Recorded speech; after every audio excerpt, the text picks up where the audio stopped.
This year's BioBlitz was held on a private property in Wayne County, Pennsylvania, overlooking the Delaware River. Organizers say this is the first time the location was held on a site not directly connected to the river.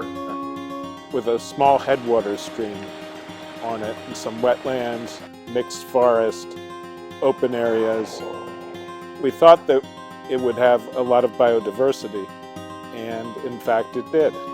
The scientists and amateur naturalists found 18 different species that had not been recorded in Wayne County before. Wayne County Natural Areas Inventory is 30 years old. No one has gone out and updated the inventory in 30 years, and yet in each of our BioBlitzes we found new species that weren't previously recorded for the county. So we think it's really important to continue to do this work and also to update the official natural areas inventory. The first occurrences recorded were insects and mosses, including the water lily leafcutter moth and the beautiful wood nymph. Wayne County is an area that has been targeted for gas extraction, and authorities are currently considering draft regulations for the disposal of fracked wastewater and the withdrawal of water from the basin for drilling. With 729 different plant and animal species identified, this year's findings demonstrate the need to protect this fragile ecosystem.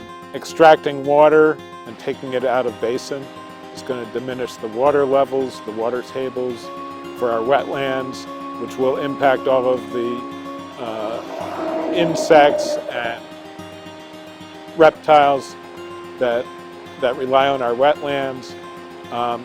Adding new chemicals to the water table in whatever way could impact any number of things. So any work to ban the export of water from the basin or the import of wastewater and disposal in the basin is only going to help support the current biodiversity. Birds, plants, reptiles, and amphibians were also recorded.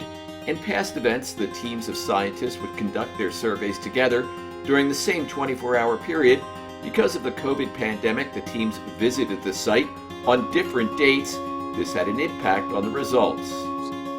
This year, the BioBlitz allowed each team to select a 24-hour period of their choosing, and the fungi team picked a 24-hour period in September when they found almost 3 times as many mushrooms as they've done in the past. So they were very successful this year. Birds were able to go in early in the season when they could get migratory birds, and all the other teams did great. This year's BioBlitz was closed to the public, but the organizers plan to hold a public Zoom call on December 13th at 7 p.m.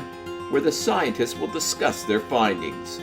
We invite you all to look at the BioBlitz site, the Facebook page, and Instagram, and then follow through, look at the records, go to iNaturalist, and learn more about what we have in the Upper Delaware.